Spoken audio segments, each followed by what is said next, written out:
Hi everyone, Jeremy here from VES Studio to do a quick video to share with you that sample from our timeline pack. So if you're ready, let's check it out. Before we get started, a quick disclaimer to let you know that this title is working only on Davinci Resolve 19 because we use the S-Text node, which is only available from Davinci Resolve 19 onward. With that being said, let's jump into it. Alright, so you can download that sample by clicking the link in the description below. You will get this zip file, just double click on it to unzip it. In the folder you have a couple of things. You have the graphics file, the license, the installation instruction, and the font. Please make sure to install all the font, otherwise the title will not work. You will get a black screen because Davinci doesn't know what font to replace it with. So just select all the font and then you can just double click on it to start the installation process or drag them directly to your font folder on your computer. Once that's done, you can just go over to the graphics file and double click on it to start the installation process. You can just select install and then go over to Davinci Resolve. Then once in Davinci Resolve, you can go over to Effect, Title, VES Studio, and then here you can scroll down over to Sample, and in Sample you will find right here the Timeline Pack Sample. You can then just take it and drag it in your timeline. Right now let's play it. As you can see, I'm dropping a few frames right now on the first playthrough. A quick tip to get real-time playback is simply to cache in the title by going over to Playback. Then you can just select Render Cache and go to Smart. And by having Smart selected, you will get a bar that will switch from red to blue. When the bar is blue, that means that the title has been cached in and you will be able to get real-time playback without any dropped frame. As you can see, this title works on its own, basically switching from one date to another. In that case, we're switching from 2022 to 2023. But there is different kind of layout and combination that you can have to have different date just being displayed over and over again. So let me go through the inspector and show you how to use the title. First off, as per usual, you have general animation control. So for example, here, the animation is about 3 seconds between the 22 and the 23. So you can reduce that time by here switching from 3 seconds to 1 second, for example. Now, if you play it, as you can see, the animation will be a lot faster. As a result, I will always recommend to keep it at least between 2 to 3 seconds to have the best animation. At any moment, you can just double click on any parameter to reset it to the default value. So right now, just double click on animation length and I'm resetting it basically to 3 seconds. You also have the animation in and animation out drop down. So basically here we have an animation in for the timeline to come in, which is zoom in, but we could choose to have it, for example, here slide down or slide up, and you will have a different kind of animation coming in where the timeline will come from the bottom in that case, or for example, if we choose pan left, we will have the timeline going from right to left. So you can basically choose from those different options to create the sequence that you want. I'm going to show you how to do that in a second. Another appearance change that you can do is here using horizontal or vertical. Right now we're having horizontal timeline, but we can choose to adjust here the angle of our timeline to have it either diagonally or vertically.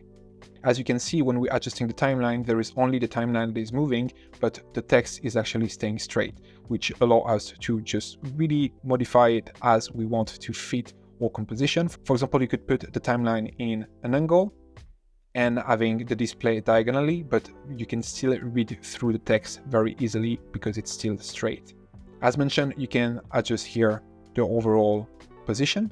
You can also play around with the size, and we recently took advantage of the new functionality with the shape node, and now you can basically scale it to however big you would like it to be without any loss in quality. As you can see right now, everything is very sharp.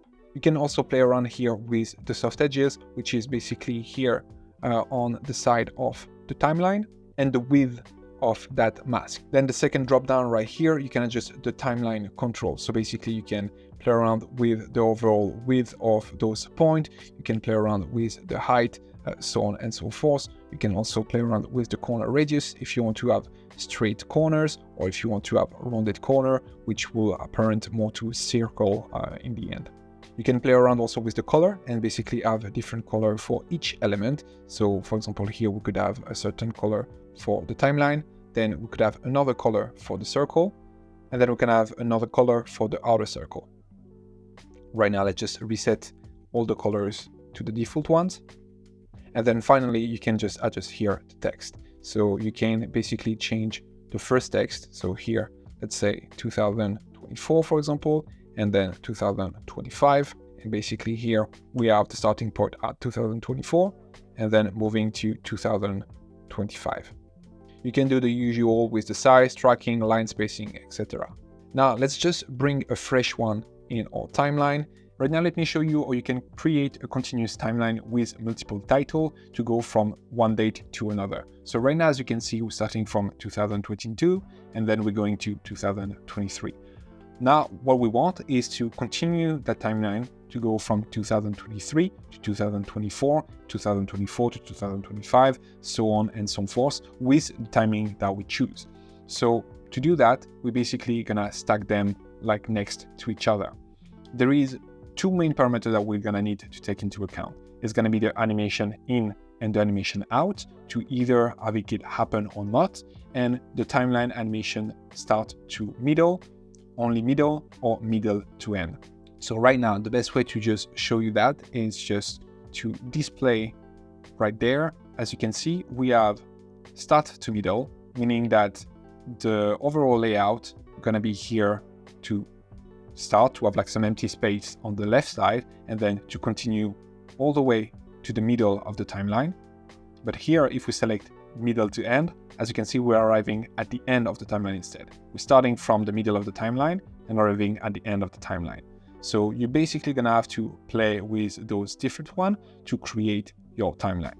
Right now, let's just reset everything to default and let's do one example. So I have my timeline going from 2022 to 2023.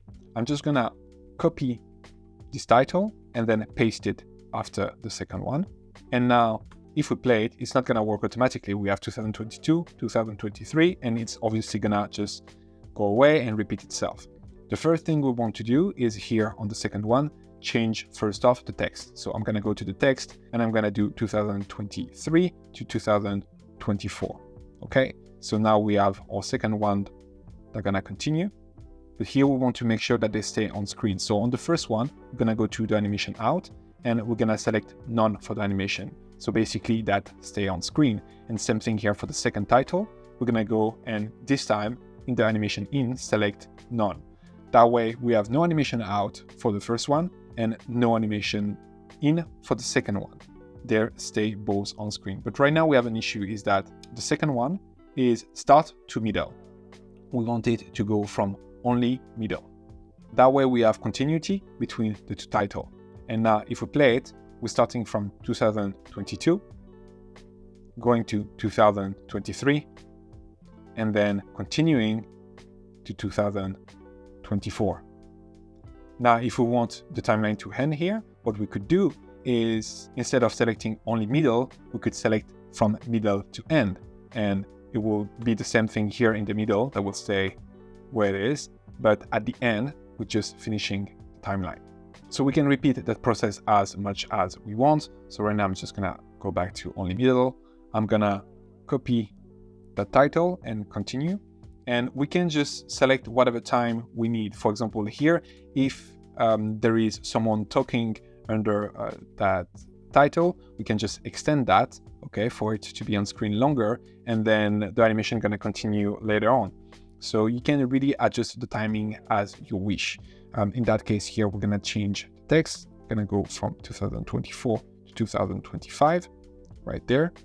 And as you can see, here we're gonna need to make a modification. This time we're gonna go animation out, none, so it stay on screen. And here we go, it will just continue. And here, if that's the end of our timeline, we're just gonna select on the third one, middle to end. And that way we have like a consistent timeline that's going from 2022 to 2023, and then continuing to 2024, staying on screen for as long as needed. So you can just play around with those timing depending on what you want to show up on screen. And then it will just do, the final switch to 2024 to 2025. So I hope that was clear. It's a bit complicated to just like explain that, at least it felt a bit complicated for me to explain, but I hope it makes sense. Let me know if you have any question. I think once you play around with it, it's a lot easier to use as it may seem. So just download it, play around with it, and if you have any question, please feel free to ask in the comments. But that's pretty much it. Hope this video was helpful. Please don't forget to like and subscribe. Let me know in the comment what kind of asset we should create next, and I'll see you in the next one. Bye. Speed up your workflow and create better videos using the pack available on our website, including titles, transition, and templates built only for Davinci Resolve. Get started today by downloading our free starter pack that contains over 150 elements. Link in the description below or at videoeditorstudio.com.